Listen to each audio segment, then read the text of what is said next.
young man, that I never did. No, nor never can deserve a sweet look from Demetrius' eye.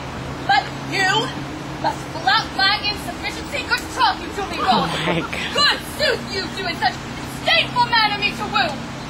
But fare you well. Perforce, I must confess I thought you, Lord, more true gentleness. That a lady of one man reveres should of another, therefore be abused.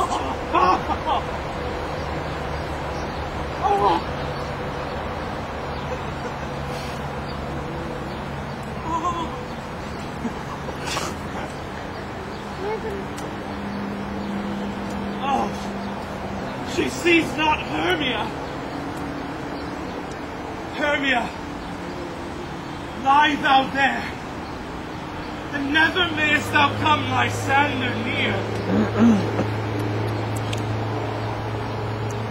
For as the surfeit of the sweetest things, the deepest loathing to the stomach brings.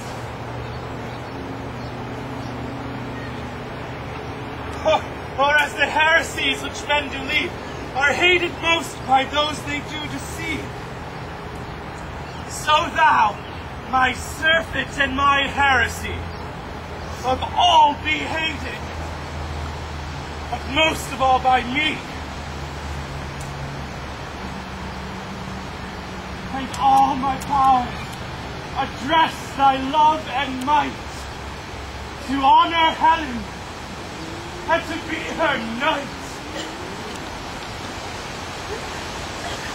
Help me, Lysander, help me! Do thy best to pluck this crawling serpent from my breast!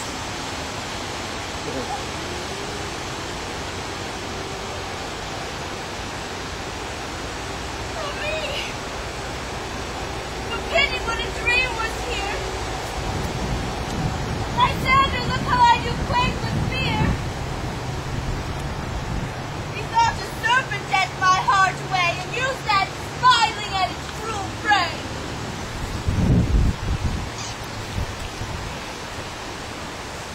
Lysander!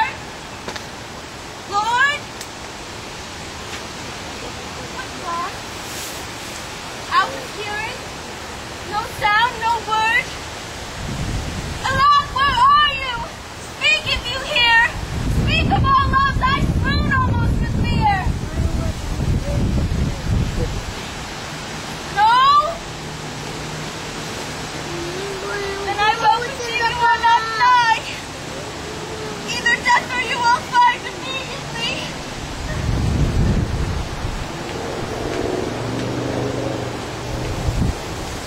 Are we all met?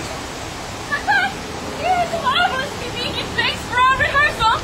This green cloth shall be our stage! Tetraquints! What sayest thou, bully bottom? There are things in this comedy of Pyramus and Thisbe that will never please. First, Pyramus must draw a sword to kill himself, which the ladies cannot abide.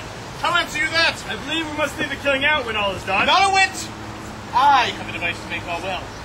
Write me a prologue, and let this prologue seem to say that we will do no harm with our swords, and that Pyramus is not killed. For the more better assurance, tell them that I, Pyramus, am not Pyramus, but Bottom the Weaver. This will put them out of fear. Well, we shall have such a prologue, and it shall be written in 8 and 6. No, make it 2 more. Make it 8 and 8. Will not the ladies be afeard of the lion? I fear it, I assure you. Masters, you ought to consider with yourself to bring in, God shield us, a lion among ladies is the most dreadful thing. But there's not a more fearful wildfowl than your lion living, and we ought to look to it. Therefore, another prologue must tell that he is not a lion. Nay, you must name his name, and half his face must be seen from the lion's neck. He must speak through saying thus, or to the same defect, ladies, or fair ladies. I would wish you, or I would request you, I would entreat you, not to tremble, not to fear, my life for yours. If you think I come hither as a lion, it were pity of my life. No, I am no such thing. I am a man as other men are. And there indeed he may name his name and tell them plainly he is Snug the Joiner. I am Snug the Joiner. Exactly. Well, it shall be so. Now, there is 2 hard things. That is, to bring moonlight into a chamber, for you know, Pyramus and Thisbe meet by moonlight. Doth the moon shine the night we play our play? Oh, it does shine that night. Why, then you may leave a casement of the great chamber window where we play open, and the moon may shine into the casement. Aye. Or else, one must come in with a bush of thorns and a lantern and say he comes to disfigure or present the person of moonshine. Then there is another thing. We must have a wall in the chamber for Pyramus and Thisbe. So says the story, to talk through a chink in the wall. You can never bring in a wall. What say you, Bottom? Some man or other must present wall, and he may have some loam or some plaster or some rough cast about him to signify wall. And he may hold his fingers thus, and through that cranny shall Pyramus and Thisbe whisper. So if that may be, then all is well. Come, sit down, rehearse your part. Pyramus, you begin. When you have spoken your speech, enter into that break, and so every man according to his view.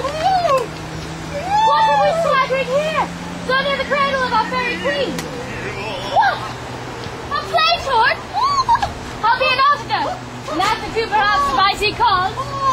Speak, Pyramus. Thisbe, stand forth. Oh, Thisbe!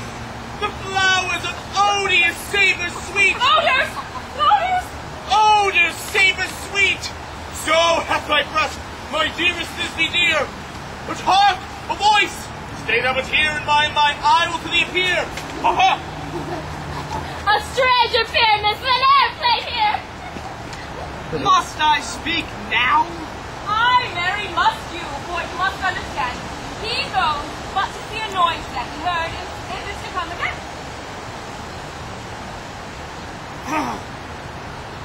Oh, most radiant Pyramus! Most lily white bill! Of color like the red velvet triumphant crown! Most frisky juvenile and most lovely! As true as horse, that yet will never tire! I'll meet thee, Pyramus, and Linny's too! Linus too, man. Why, you must not speak that yet. That you answer to Pyramus. You speak all your pots, cues and all. Pyramus, your cue is past. It is never tired. As true as horse, that yet will never tire! If I were bound!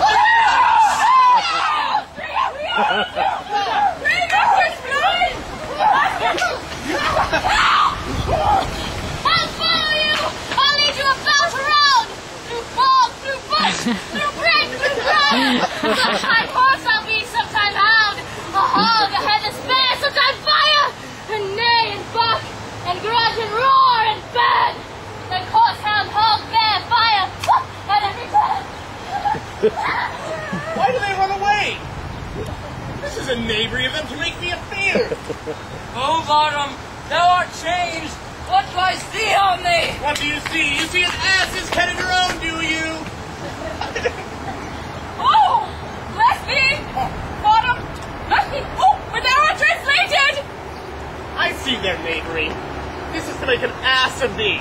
That will frighten me if they could. But I will not stir from this place. Do what they can. I will now jumping down here, and I will sing so they shall hear I am not afraid. The woozle cock so flat the gill with orange tawny bill, the thrust so with his notes so true, and wren with little will. What angel wakes me from my flowery bed?